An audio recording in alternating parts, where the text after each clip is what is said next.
Ayaw siyang, bakit ano, busy.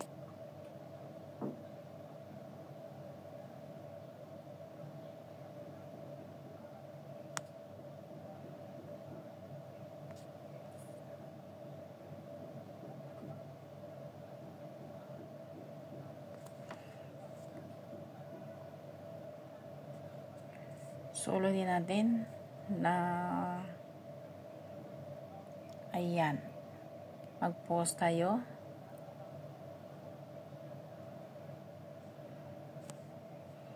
Ayan siya, mayroong lumabas. Saglit, ano yan?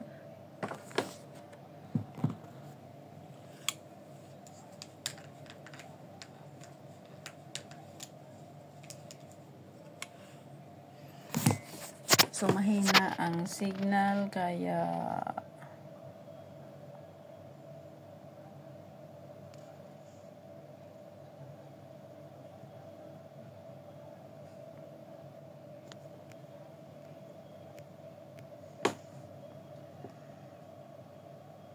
mahina ang signal niya.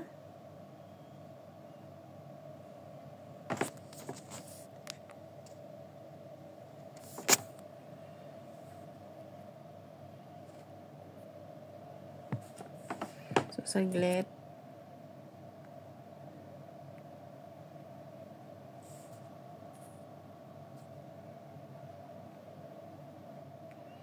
So, mahina ang signal niya, guys.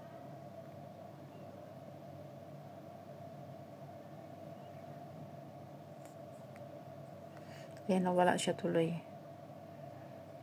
Mahina ang kanyang signal, kaya so ito ako ulit.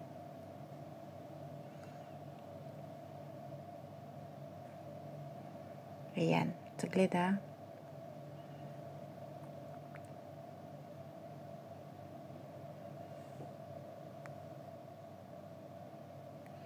Ayaw siya eh.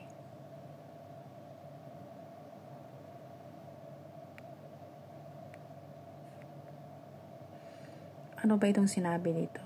Confirm.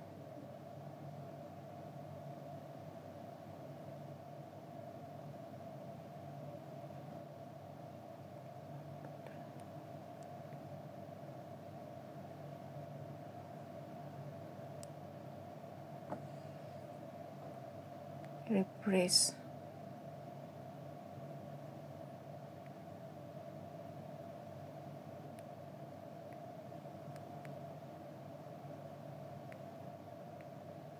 Confirm.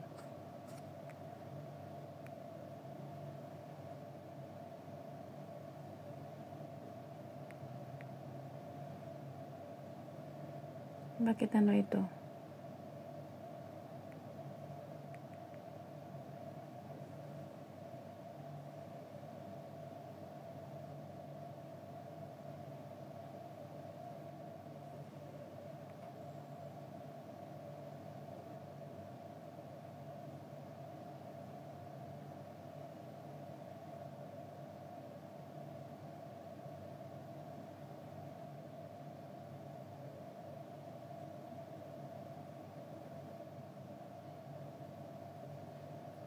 Ito yung orange.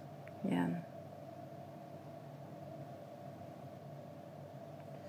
Ano kasi eh. Refresh.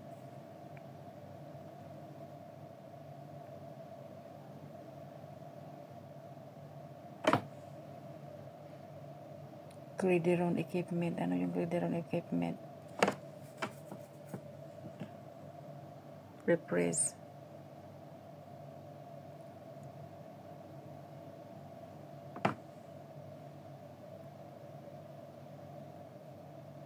Ayan.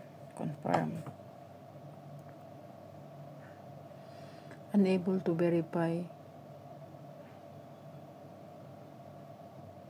Ano yung strengths? Tika nga, ito nga, dalawa.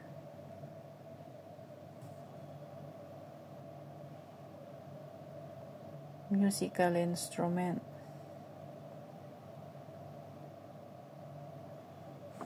Refresh na nga. Wala na akong time dito.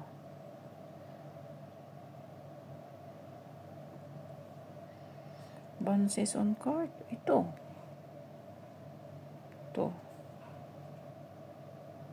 Verification is complete. Ayan na guys, complete na tayo. So ayan, pwede na tayong mag-upload.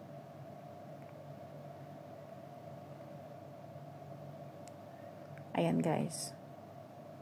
So ito, nakita nyo ha.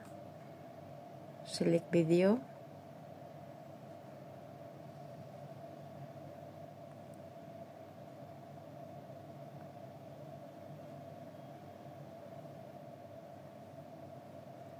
So, ito ang i-upload ko.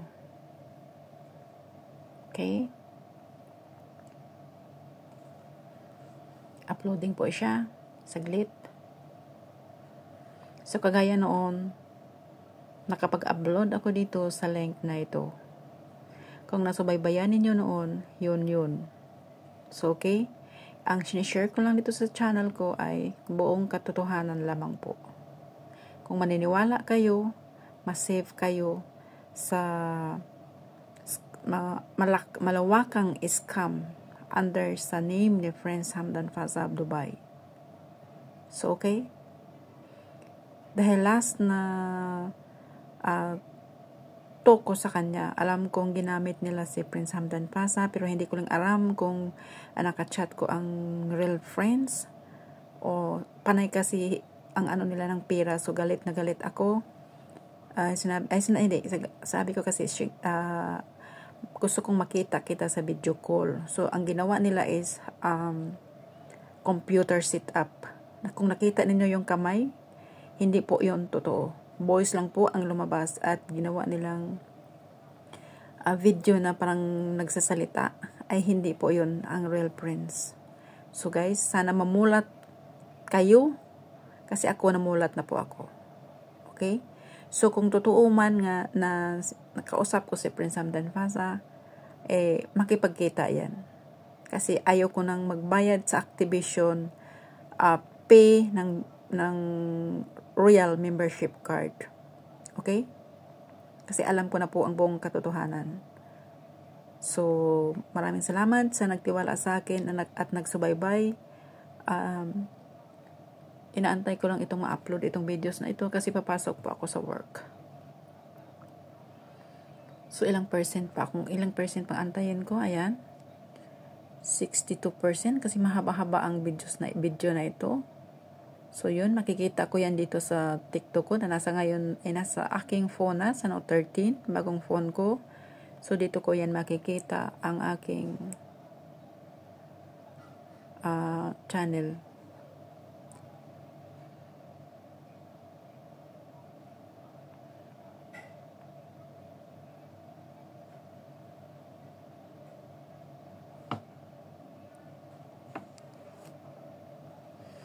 So, saglit lang po. Malapit na. Wait a while. It's going to done. 90 plus.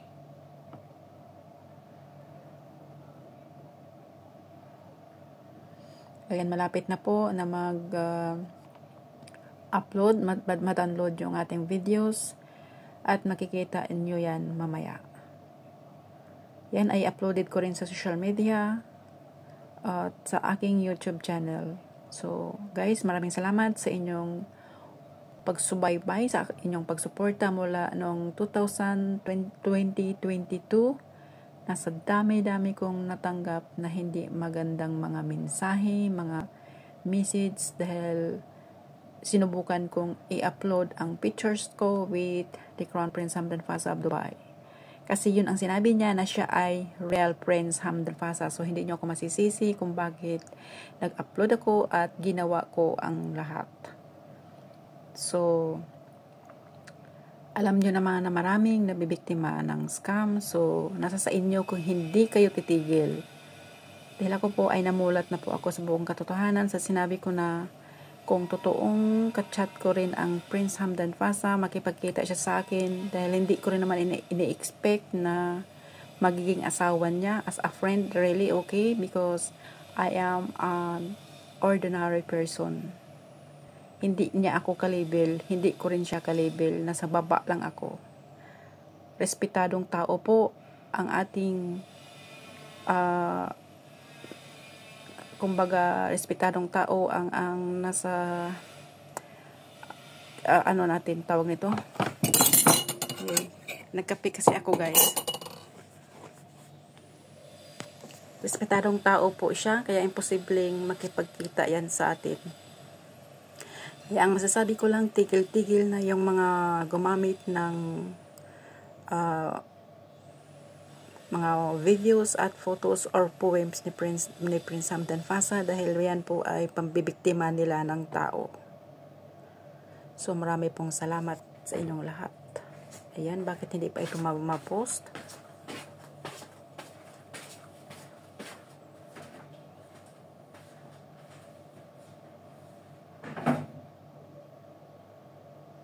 %100% na siya, pero bakit hindi pa siya napopost? Saglit lang po, baka sa ating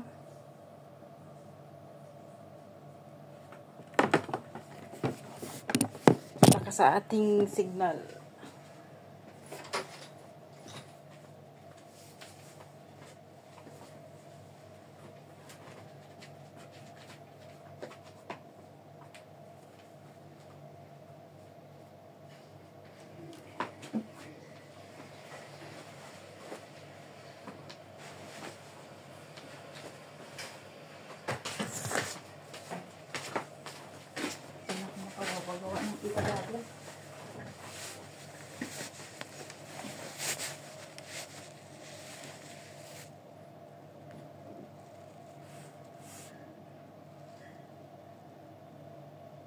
Bakit hindi pa siya? Ayaw pa siya?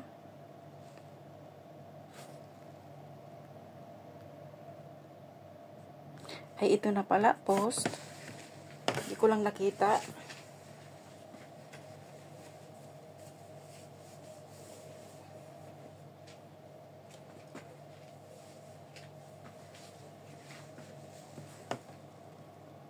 Manage.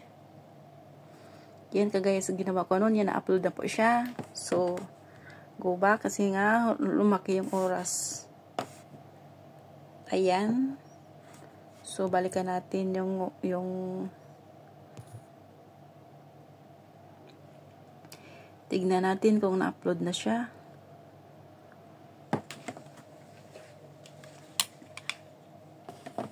Ayan na, na-upload na siya. Ayan na siya.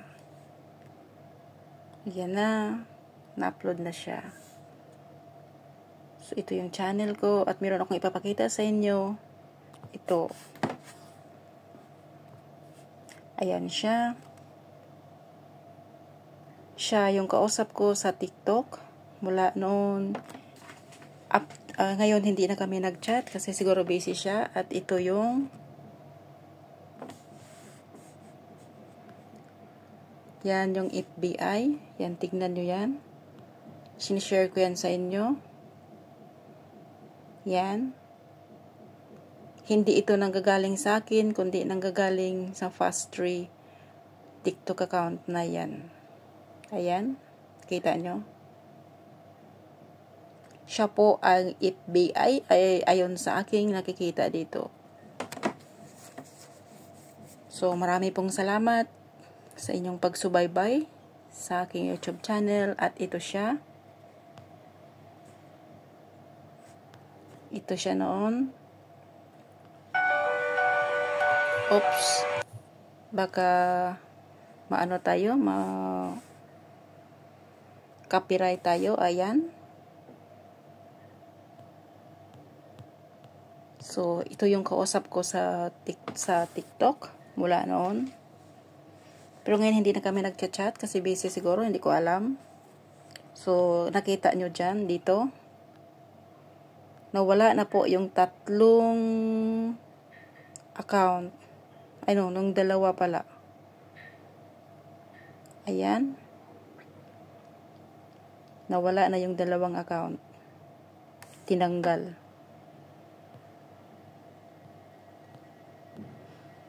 So, yan po ang buong katotohanan dito. So, nawala na yung 2, tinanggal. Baka yun ang gumamit ng pangalan ng prinsipe at nanghihingi ng pera. So, siguro galit na yung totoong Prince Hamdan Pasa. Hindi ko alam. Okay? So, good morning guys and have a nice day. Balikan natin ang aking YouTube channel. Kung saan pinindot ko yung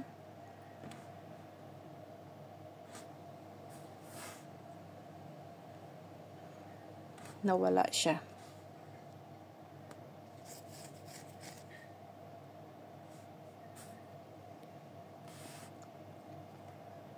Ayan, dito ko siya pinindot. Ayan. Ayan. Ayan, balikan natin.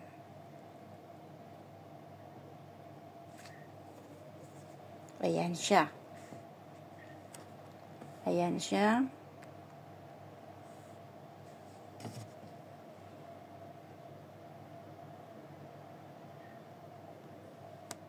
At nakita nyo yan. Ito. Pindot natin. O yan yung FBI, Royal Home Palace FBI. Nakita nyo yan?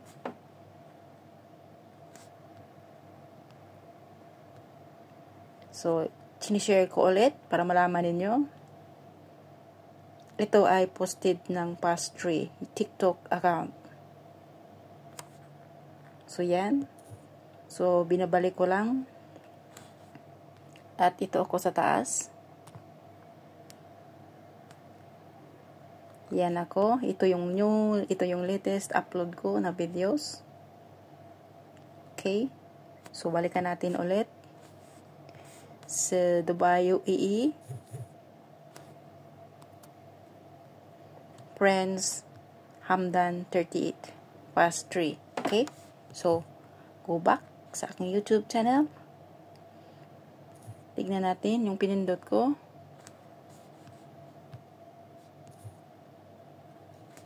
Yan si si Will of Dubai 2. Okay. This is clear.